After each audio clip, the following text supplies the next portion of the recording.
The ferry boat moved slowly across the water. The Buckland shore drew nearer. Sam was the only member of the party who had not been over the river before. He had a strange feeling as the slow gurgling stream slipped by. His old life lay behind in the mists. Dark adventure lay in front.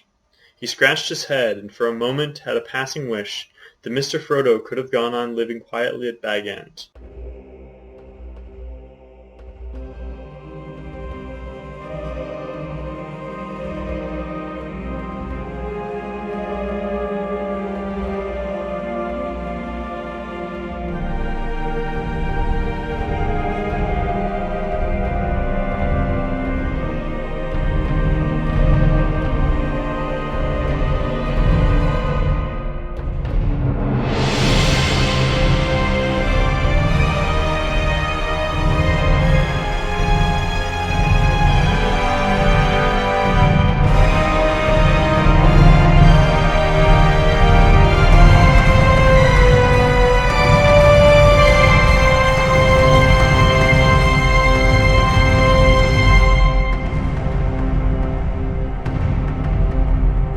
Clifford, welcome back. Welcome back, Patrick. Thank you very much. How have you been? Pretty good. How about you? Very good. New job, new city. Employed. Yeah, employed. I am now employed. My 6-month odyssey of being unemployed is now over. Jesus, 6 months, dude. Almost 6 months, maybe 5. Okay. Longest summer of my life. All right, Clifford, what are we talking about today? We are on Chapter 5 of The Fellowship of the Ring, A Conspiracy Unmasked. All right, so off the bat, I would say this is a very underrated chapter in my opinion. Okay. And to the point where all of my supplementary sources, nobody even talks about this chapter, like, at all. Okay. Like, I'm not sure there's a word on it. Well, you'll have to make a case to me because my feeling was that this was a pretty procedural chapter. Okay. Well, we clicked I would say we clicked the plot forward a little bit, but that's actually kind of marginal. We're almost like this is like the fold between two different segments of plot. Okay. All right. Well, let me just run through like a little bit of topics here. So, Okay. not much. All right, fine. Admittedly, not much happened in this chapter. So we'll kind of just go through it like basically in chronological order. I think we'll see what happens. But that just kind of means walking up to the Crick Hollow house and then the whole conspiracy conversation, and then a little bit of future plans, and then Frodo's dream at the end of the chapter. But before we talk about that, why don't you give us the Cliff Notes? Yes, indeed. So, Frodo, Sam, and Pippin, after reuniting with Merry, if you remember from the last chapter, this was in the dark, on the way to the ferry to cross the Brandywine River. They do catch the ferry, they cross the river, and this marks the edge of the Shire for some people. Buckland, on the other side, is a unique outpost of river-loving hobbits founded by the Brandybucks, which is Merry's family, his ancestors. And Frodo grew up there. Mm-hmm. Upon reaching the opposite shore, Sam looks back and sees a black shape moving, maybe sniffing around the dock they just came from. So with fear hot on their tail, they make quickly for Frodo's new house at Crick Hollow, which is in the country a little bit isolated from the town. Fatty Bulger and Merry welcome the weary hobbits into a warm farmhouse with baths and dinner prepared. Frodo dreads revealing to his friends that he must continue on alone, but before he can make an announcement, Merry informs him that he, Merry, and Pippin will be joining Sam and Frodo on the quest. Not only do they know Frodo intends to keep moving, but they know much about the ring and are unfazed. Frodo, though surprised, is relieved and glad at his friend's insistence to stay by his side. They prepare to head into the nearby forest first thing in the morning, which Frodo and Merry reason to be the safest and most discreet choice, even if the forest carries rumors of danger. When Frodo goes to bed that night, he has a peculiar dream, where he thinks of some, we're not sure where, but distant land and ocean. We'll dive into that a little bit more at the end. Well, so where should we start? I mean, your Cliff's Notes kind of summed it up, so it's going to be kind of weird this episode if we just go back through it straight away. So the chapter gave a little bit of I guess you'd say, an aside for an introduction to Buckland. Right. That was like, I don't know. How do you feel about those two? Because it's like completely an interruption, like a complete Definitely. just halt all story. In the context of these guys are effectively fleeing, worried about Black Riders chasing them. It's like, quick pause. Let's tell you about this town, where it came from, why it's there, which is a bit goofy. But on the other hand, this is a very similar introduction that we got to Bag End and the Shire at the beginning in the first chapter. Should we go through the details of Buckland? I don't actually know. Do you think that's worth time spending, or should they just read it? I guess anything that might relate to the rest of the story. Yeah. All right. So this is Buckland, owned by the Brandy Bucks, Brandy Hall. What's significant to me, I think, is that it's considered like the fringe of the Shire. One of the lines described it as almost a colony of the Shire. Right. It's like, which is kind of weird because that's the direction that they originally came from. Right. And so then now they're like, the Shire was almost a colony originally, and then the Shire then goes and makes another colony in the same direction that they came of. But it's considered an outpost outside the border of the Shire almost. So it's like a quasi-independent territory. Yeah. Right. For our purposes, I think it's just really important that it's right on the edge of the old forest, and to protect themselves, they built a big hedge as protection. Mm-hmm. Mm-hmm. And Frodo's house, if I got the geography right, this hedge is kind of to the north of the main town. No, the hedge just runs. If you go anywhere east, you're just going to hit the hedge. Okay. It just goes all the way down. You know.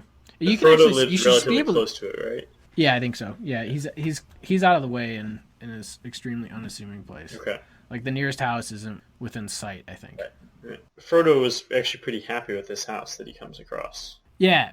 So, well, actually, before we get there, though, one quick note. There was the one quote of Sam when he's on the ferry that I kind of liked. The ferry boat moved slowly across the water. The Buckland shore drew nearer. Sam was the only member of the party who had not been over the river before. He had a strange feeling as the slow, gurgling stream slipped by. His old life lay behind in the mists. Dark adventure lay in front. He scratched his head, and for a moment had a passing wish that Mr. Frodo could have gone on living quietly at Bag End. I guess if we're doing the hero steps, this would be crossing the threshold, probably. Right. Interesting that it's expressed through Sam's eyes and not Frodo's. Although, well, this is crossing the threshold for Sam as opposed to Frodo. That's true. That makes me think. I wonder. We've talked about quite a bit about the hero's journey, and I know we're gonna discuss it as it relates to Frodo being the main character and the hero of the story.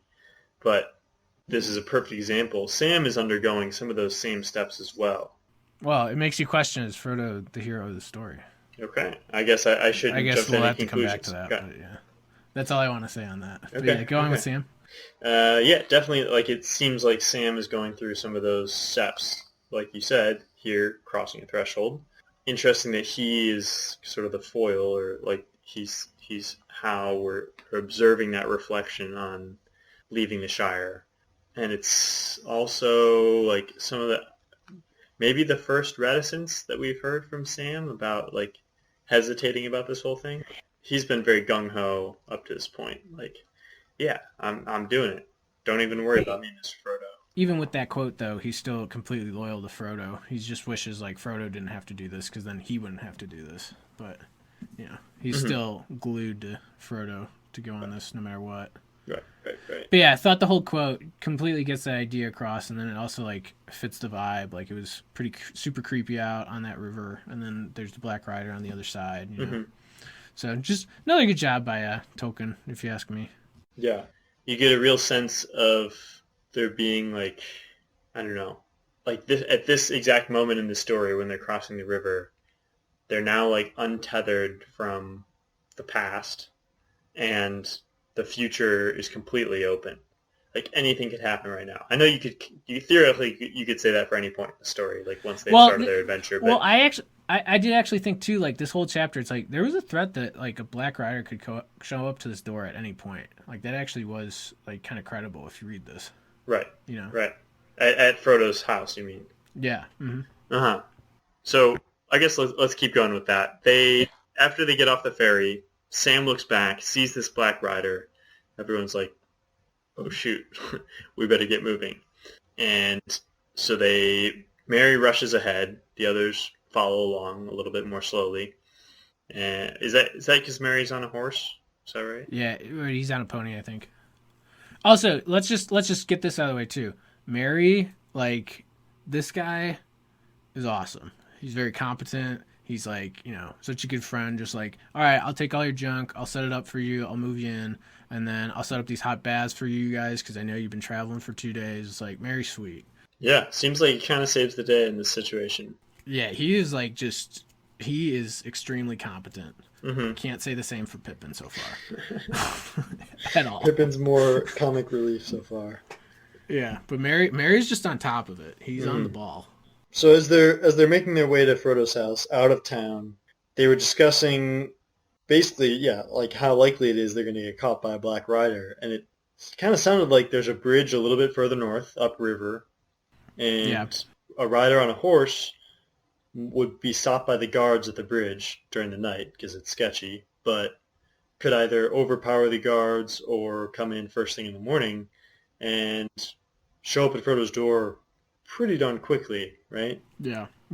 They said, like half an hour ride or something upriver? No, I think it's further than that. Okay. Yeah, and the movie says like something like 20 miles or whatever, but okay. I don't quite know if it's that far. I think like, they had like a pretty good couple hours. But again, even then, like, Merry was pretty prepared. He was just like, all right, we can be ready to leave this house in an hour. I got everything packed. We just got to get the perishable food and saddle up the ponies, and then we're good. Mm-hmm. So again, just like on top of it. But it's like, I don't know. There's goofy parts of this chapter, and then there's like heartwarming parts of this chapter. But I think, I don't know, if you ask me to read this correctly, you actually should feel that there's like can't stay long, like there's a constant fear still in the background a little bit.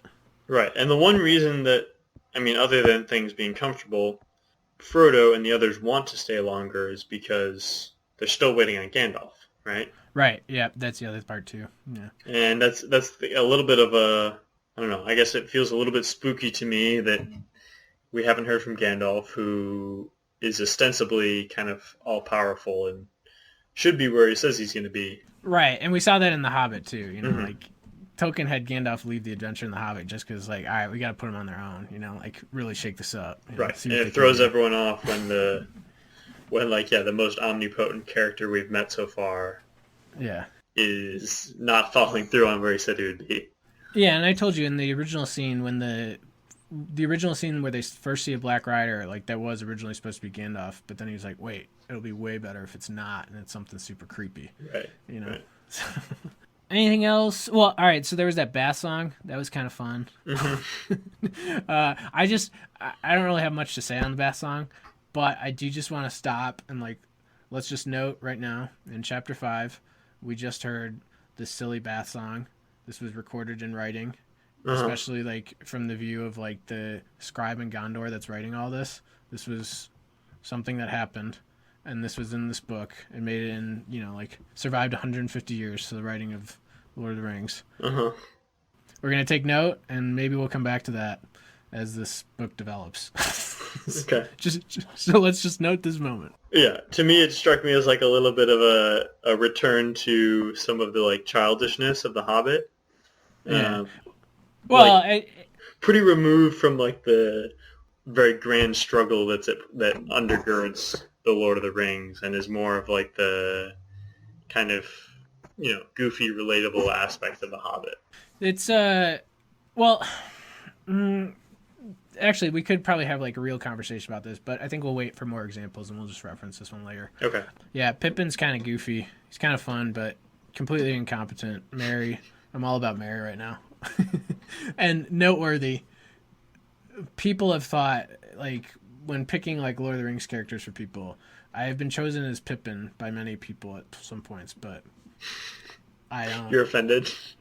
No. So far, I don't have respect for myself, I guess. The voice of Pippin was suddenly lifted up above the others in one of Bilbo's favourite bath songs. Sing hey for the bath at close of day that washes the weary my way. Alone is he that will not sing. Oh, water hot is a noble thing.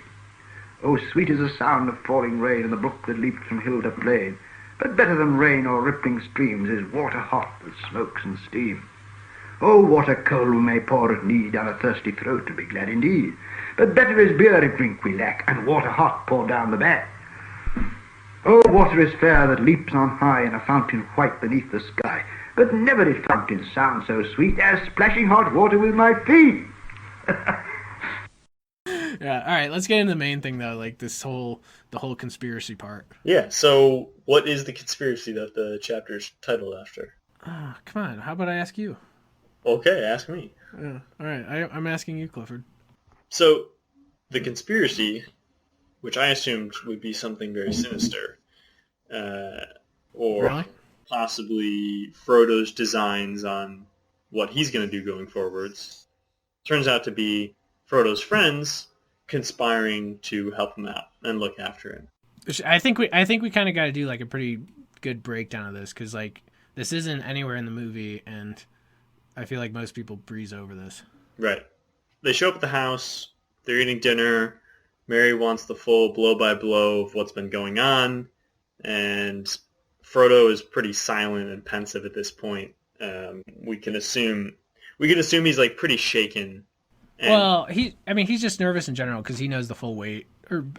He's the one that knows the most weight of what's going on. He doesn't even know the full weight. Yes. So I guess I got the impression immediately reading it.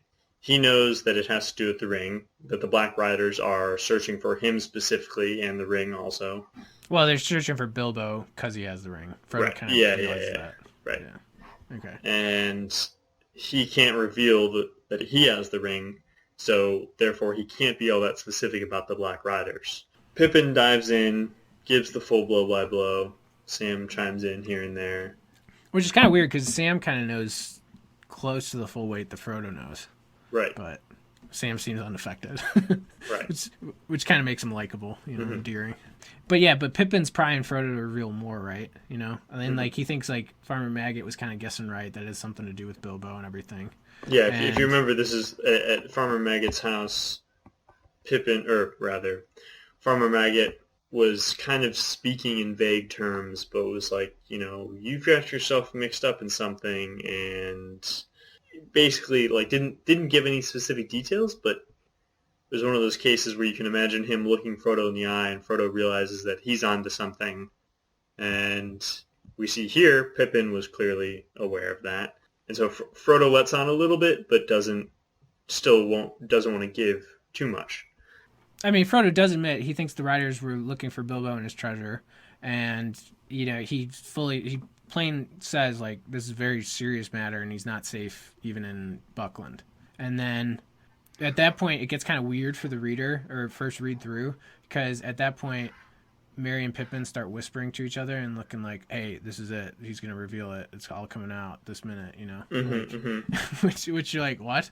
And then Frodo's saying like, "Okay, I'm going to come clean, but I don't know how to do it." And then all of a sudden, out of nowhere, Mary's just like, "Yeah, I'll help you because I know some stuff myself." Right, and this is Frodo preparing to tell his friends, "I know that you thought I was moving here, but I have to abandon you. I'm going on a quest. I'm about to peace out." And Mary's just jumping the gun ahead of that and cutting to the quick, like, "Yeah, we know." And Frodo's shocked, like, "What?" And then, do you want to read that one line from Merry? "Just this, my dear old Frodo. You're miserable because you don't know how to say goodbye. You meant to leave the Shire, of course, but danger has come on you sooner than you expected, and now you're making up your mind to go at once. And you don't want to. We're very sorry for you." Yeah, Merry just on the ball. Though, in fairness, Pippin was also pretty involved with this plot, too. Right, and we learned quickly that Sam was involved as well. Right. Well, Clifford. Okay, great. I know we already stated it like twice, but but Pippin, adds to. He's like, "Yeah, you haven't really been very careful or discreet. You're saying farewells to old haunts, pretending your money's up, selling Bag End, all those secret talks with Gandalf." And Frodo's like, "Well, does everybody know? Does the whole Shire know that I'm leaving?" But Merry goes on to say, he's like, "No, just us. Because we're close to you. I've been watching you closely since Bilbo left. I figured out at one point you tried to run after him too. We've been scared you'd give us the slip long ago. We've been planning since spring on our own. You are not going to escape so easily." which cool lines by Merry. You know, Mm-hmm, that's Merry and Pippin. He's speaking for both of them, but it's like that's good stuff. I thought this part was a little bit funny because I think the movie captures this a little bit. I got the sense from the book that like Frodo is this basically like pretty melancholy, pensive character from the outset. I don't know about melancholy. That actually goes back to you just having, by the second chapter, Frodo's getting like the weight of the ring. Yes. That's where that goes back to. He's got the weight of the ring, but it almost feels like he's a different generation than Sam and Merry and Pippin, who are like extremely upbeat, energetic, and humorous, and Frodo is like much more inclined to like stare off into the distance, and then like occasionally he'll laugh along with some of their jokes, or he's just not interacting with them in the same way as they're interacting with him. And you can easily picture like Frodo with like a glum look on his face or something, staring at something, be like, oh, like dear old me, like I'm never going to see this again. Yeah, and his friends standing there next to him, like, they're not stupid. They're listening to what he's saying. It's like, will I ever see this valley again? Right. And you don't have to be a genius to be like, man, Frodo is like really thinking some heavy thoughts right now. A couple things there. I would say, I think before Frodo realized like everything about the ring, or at least before Bilbo left, he was as goofy as Merry and Pippin. Okay. Second of all, he's also like not as much of a like. He's not quite as goofy as them because he's actually supposed to be kind of relatable to the reader, I think. Like the most relatable to the reader. Okay. Like the reader could see themselves as Frodo. Mm-hmm. Which will develop as the story goes on. I can imagine, though, Tolkien maybe projecting himself a little bit, like being a bit more scholarly and introverted than his friends at the pub or whatever. Maybe. Okay. Yeah. I mean, that's Frodo. I think Tolkien's on record. He doesn't see himself most in Frodo. Like, we'll get to the character that Tolkien most sees himself in. But yeah, that's a good thought. What were we saying?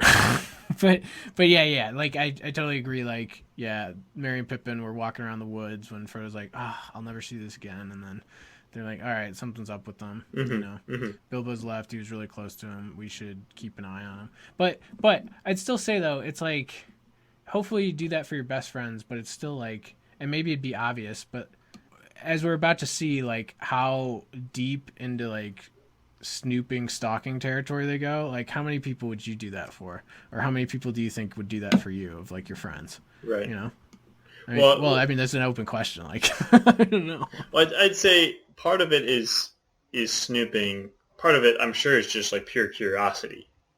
Like, once they get wind of a ring. Like we heard Merry shared that he had witnessed, or he found out about the ring because he was basically walking behind Bilbo going down the road and watched Bilbo disappear into thin air and then reappear a little bit later on and saw a glint of gold in his pocket, so he basically started spying on Bilbo.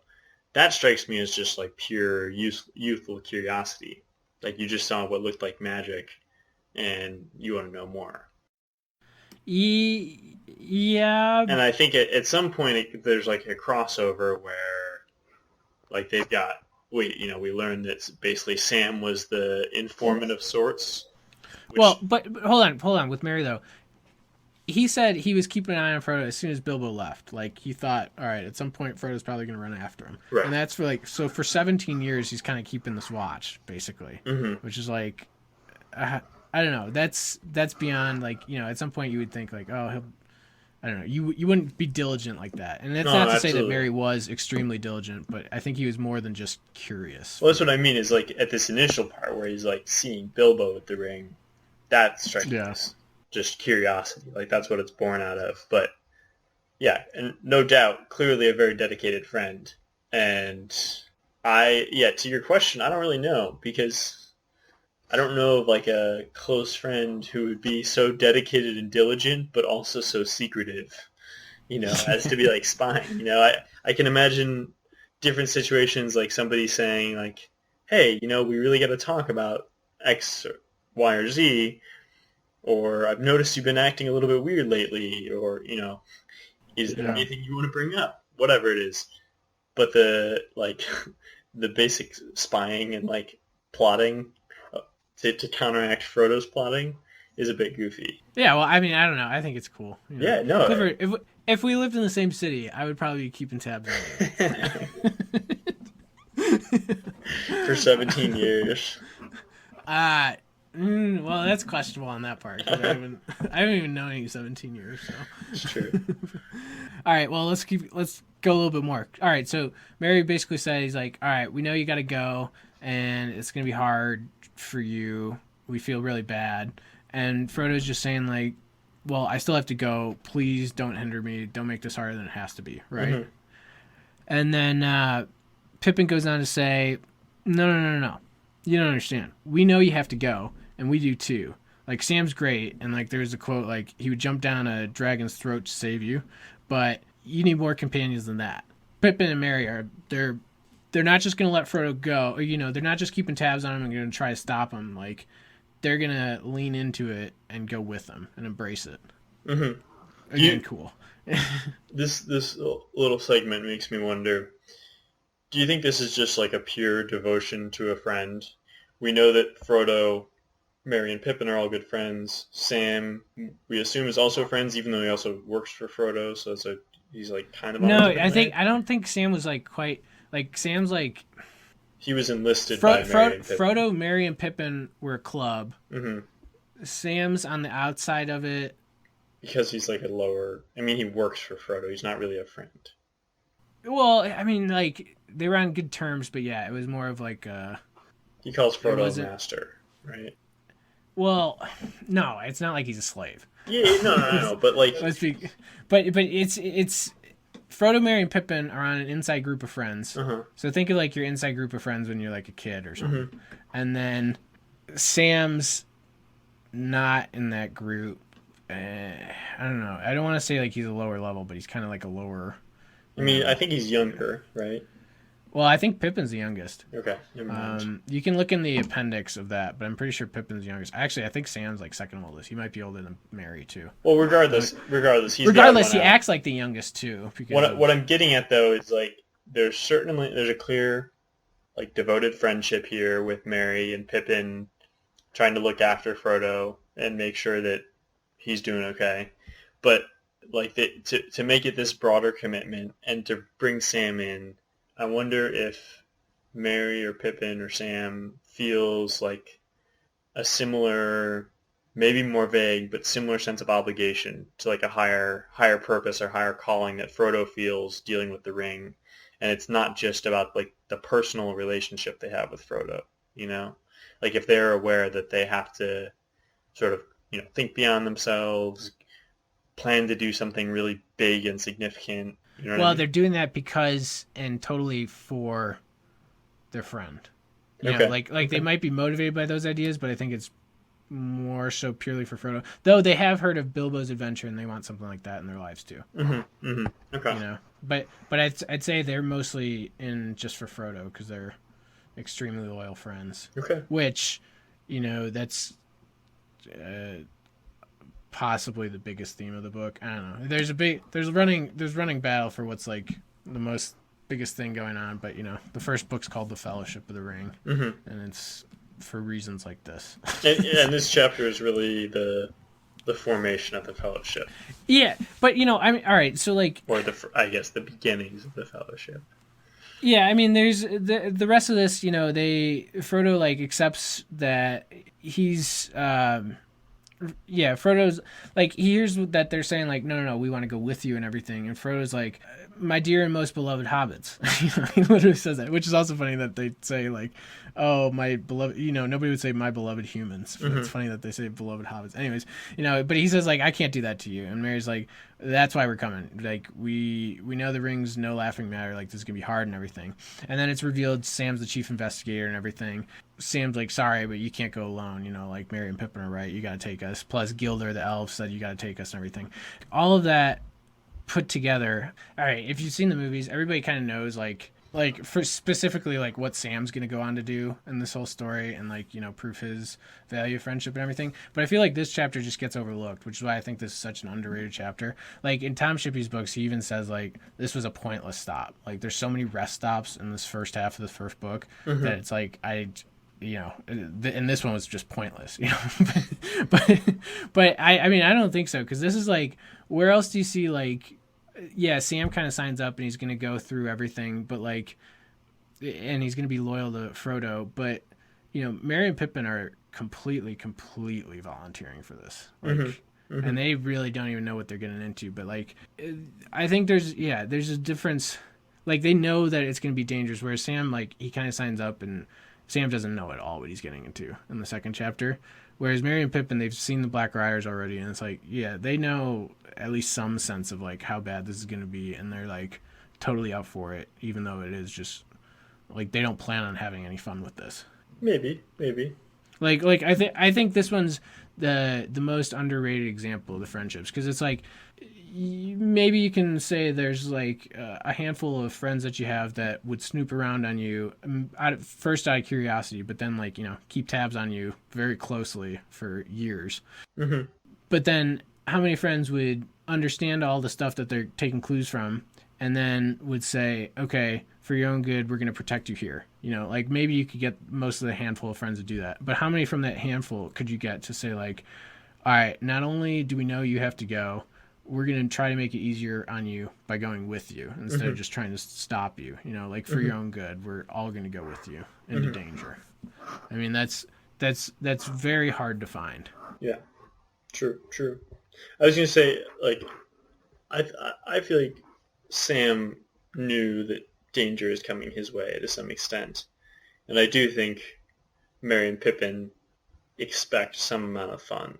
Yeah, but like Merry and Pippin have like, no, they just saw the Black Riders for like the past 2 days. Yeah, like but they like they've been adventuring and like cavorting around the Shire with Frodo for their whole lives. But Frodo's been making it explicitly clear the past couple of chapters is like, all right, this isn't gonna be like Bilbo's story. Like this is gonna be much darker. Like they're literally like explicitly saying that. Right, but nevertheless, they're game for an adventure, and I guess I see Sam and Merry and Pippin all on like pretty similar footing in terms of their commitment to Frodo.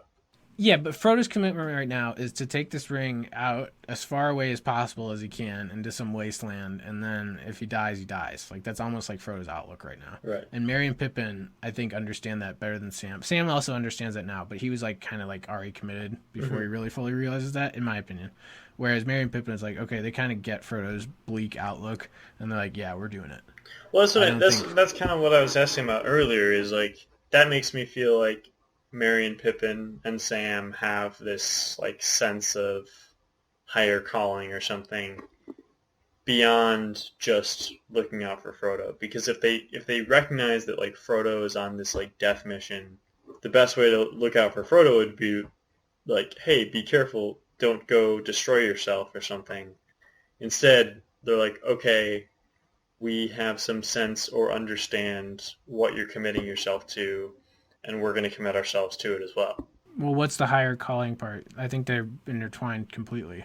Yes, I know. I just mean that, like, it's, for me, their commitment to Frodo's going beyond, like, a personal devotion thing to, like, they recognize that these are big things at stake that extend beyond themselves, beyond the Shire, and even if they don't totally understand, like, the power of the ring or whatever, or, like, what has to happen, I think they recognize that these are like forces much beyond their own lives that are at play, and they're diving in to try to shape the world or respond to it. I think Merry and Pippin know about that, but they're more so 80% committed to just Frodo himself to help their friend. Fair. That's what I would say. I don't know do you disagree? Or I guess yeah, I think it's a little bit more than that. Feels like it has to be. Yeah, but they don't know. They know the ring's important, and maybe Sam like scouted out a little bit, but they don't understand how big a deal this is. Yeah, it might be sort of a naive commitment, but yeah, I mean, none of like I'll say this too, like including Frodo, none of them know like how dangerous a situation they're in. Right.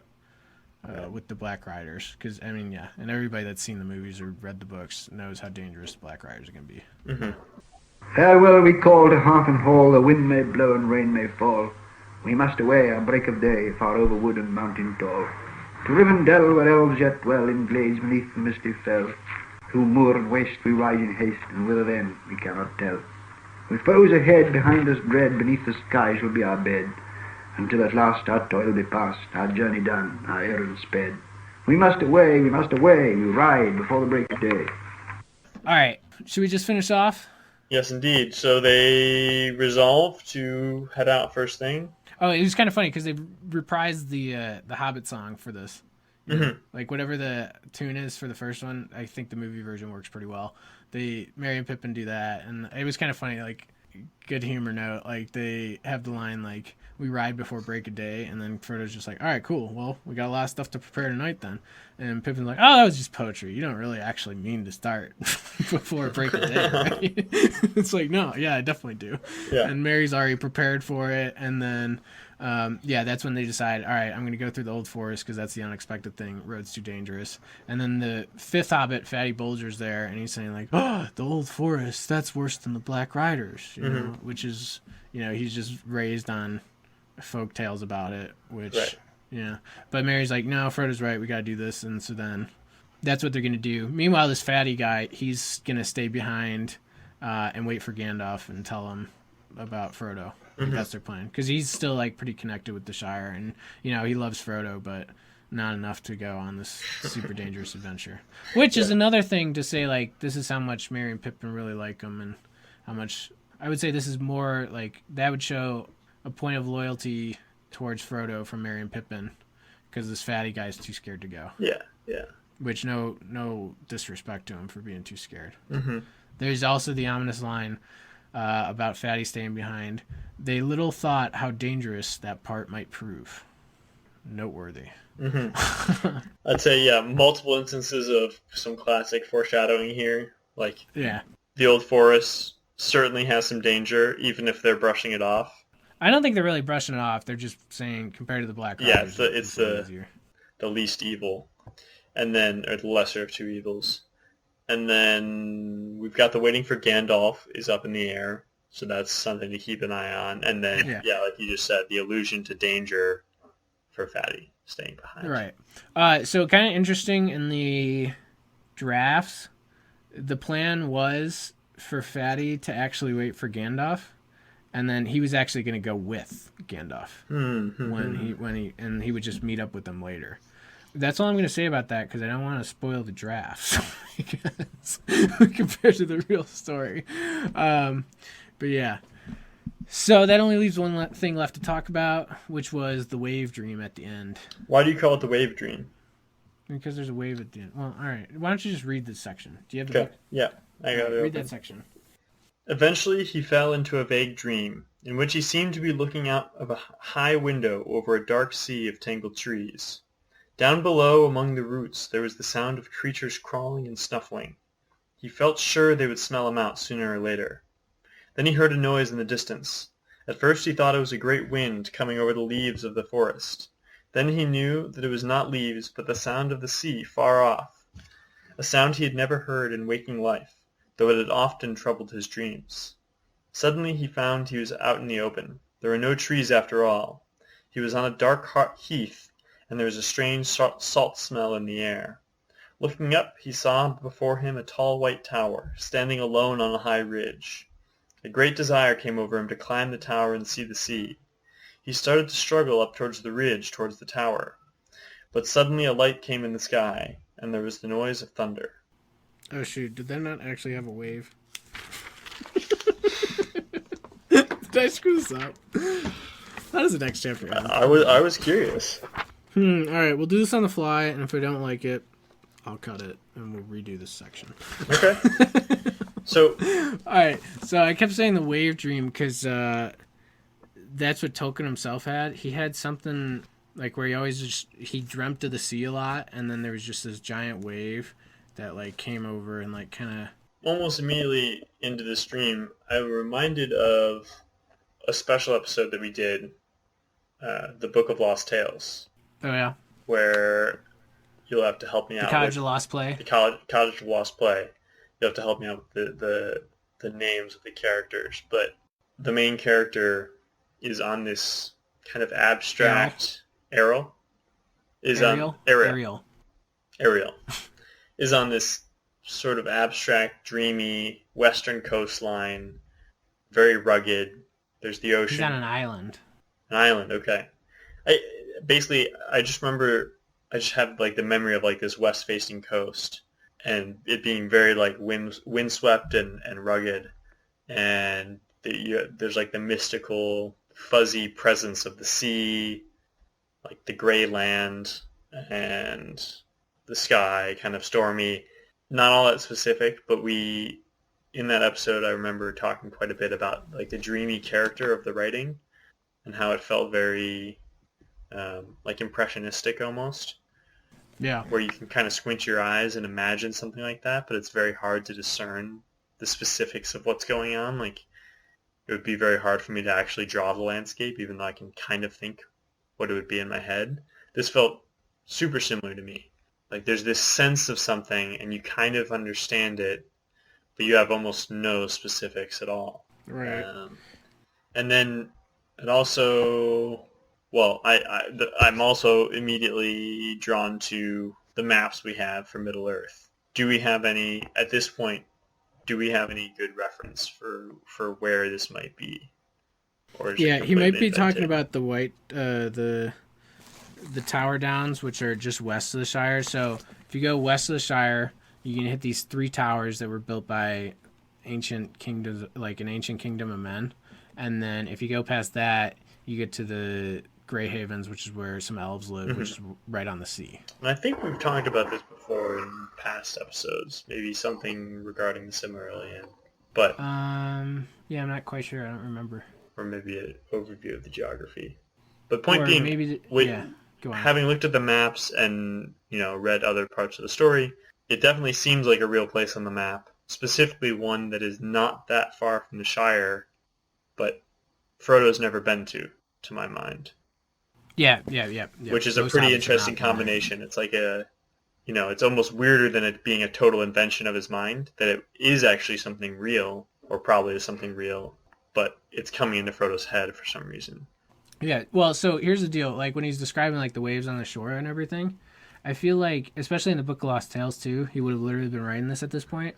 When he got out of the trenches and he was, like, out of the hospital but still recovering. Yeah, Tolkien. They put him on Coast Guard duty. Interesting. Like, on the North Sea to, like, kind of, like, watch out for U-boats and everything. Mm-hmm. And so, I don't know. So, like, he would probably spend his nights just kind of, like, watching, like, the sea rush up and roll over and everything. And so that's probably where... Because, like, if you read the Silmarillion and you read some parts of The Lord of the Rings, you can totally tell that he's, like, really into the sea. Mm-hmm. But, ironically, him and his friends know nothing about boats. Right. So it's just kind of weird. But, so it's, like... I would assume it probably came up around here. Because it's, like, he's on England, which is an island, and he's watching... Or he's on Great Britain, which is an island, and he's, seeing the... see on nights like this with the Coast Guard and everything. And it's like, yeah, that kind of got into him. And he did say throughout his life, like, he has just this dream that would reoccur of, like, kind of like a huge, like, tsunami wave just coming and washing everything up. And, like, that kind of plays... It would, also, what's weird, his son Michael had the same dream, like, reoccurring, too, which is, like... Interesting. Bizarre.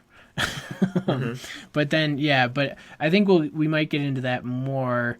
in a special we do about Numenor, because that kind of ties to like kind of like an island sinking, like Atlantis type story. Okay. Cool. That's like the connections there. But I think we've gone long enough anyway, so we can kind of just wrap it up. Certainly.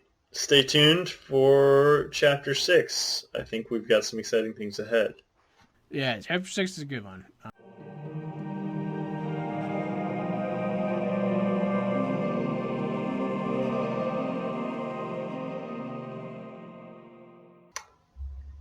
Okay, now go. Okay, Clifford back again. Yes, we are. How are you, Patrick? Pretty good. How about you? Been good. Had a beautiful weekend day today. Finished a little construction project I've been working on. Yeah, things are good. Nice. What have you been up to? It was the Feast of Christ the King today, so I had a huge steak for dinner. Nice. Home parish, you gotta represent. I still got the shirt I got from 8th grade. It still fits me. Patrick went to Christ the King grade school, for those who don't know. I got the 08 on the back. Can you see it? Rolling up on 11 years. Yeah. It's pretty good. Yeah. Dude, I also...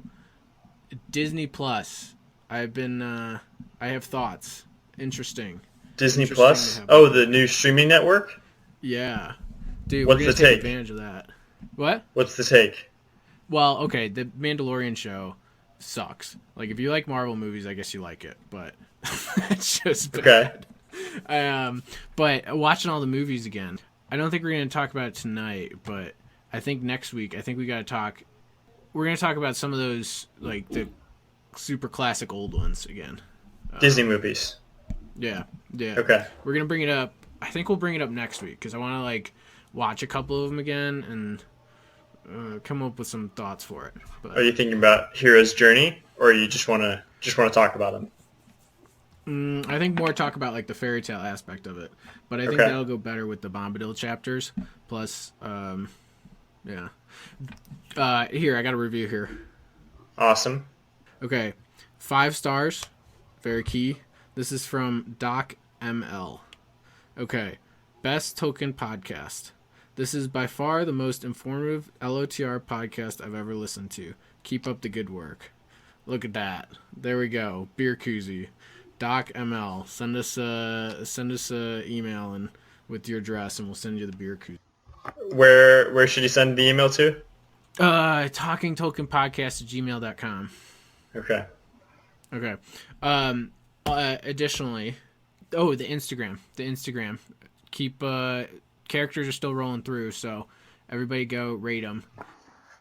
Instagram is Talking Tolkien Podcast, and the artist who does drawings for us is phenomenal and has been doing illustrations of different Lord of the Rings characters.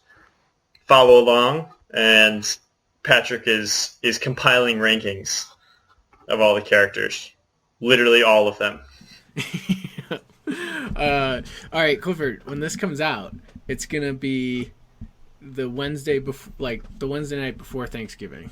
Do you remember what we were doing 8 years ago on that Wednesday night?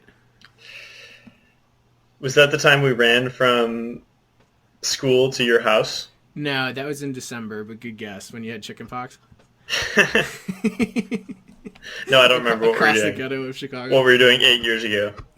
This was the day when we did the chocolate milk mile with all the OPRF people. Oh, man. Yeah. That was epic. And then we went to Chicago House of Chicken and Waffles. Nice. Pretty sweet. Yeah, that was. Dude, I remember that we both beat Jack, which is not often that we can say that. I think I beat you. Right, and then you beat me like that, but like we were like that was coming down to like the sprint, and then it was either I like nudge a little bit faster and then I puke, or I lose to you. But who is it? The really fast kid who won the state championship that year, Malachi Strobeljan. Yeah. He ran like a 5-minute mile with a stomach full of chocolate milk. Yeah, didn't he? Something like that. It was Whereas we were like, I don't know, 7:30 at best. Yeah. Probably 8. For those who don't know, this involves chugging a large cup of chocolate milk every quarter mile. Yeah, it's like a beer mile except just chocolate milk. Mm-hmm. Probably worse than a beer mile. Well, yeah, because the milk was really cold because it was a freezing night, and then it's probably heavier than beer. Mm-hmm. I don't know. Not recommended. I've never done the beer mile though. I mean, that one's like. Are you thankful for anything this Thanksgiving, Clifford? I don't know. I haven't thought about specifically what I'm thankful for, but very thankful for friends and family as always. Very thankful to have a new job that I like in a new city that I like. And thankful for all the usual stuff. Good health, good fortune. Yeah. How about you? I agree. You about covered it, Clifford. Checked all of the bases. Yeah. I guess I would add to it, thankful for the, how do I phrase this? Like the doors that, not so much the doors. Maybe thankful for, just the exposure I'm getting as I work through this podcast of like all like, books and sources to like learn up on and study. I mean, that's been fun. Particularly fun this past 12 months, I guess. You know, It's broadening your horizons. indeed it is. And I'm also cool. just like I'm getting a better work ethic too. Like I can truck through books now much better than I could 12 months ago. You know, That's awesome. yeah. Should we leave it there for the night? Yes, indeed. All right, cool. Everybody have a good Thanksgiving. Thanks for listening. We'll keep the show rolling. Should be fun. Have a good night, Clifford. All right. Have a good night, Patrick. Thanks, y'all.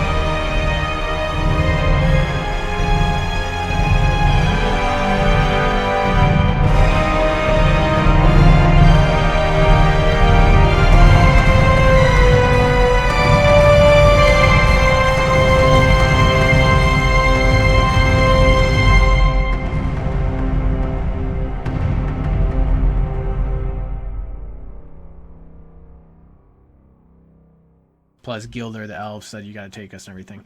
All of that put together, where was I going with this? Oh, I had a really good, that was like, hold on. Let me think. Damn, I almost want to like re-listen to what I just said.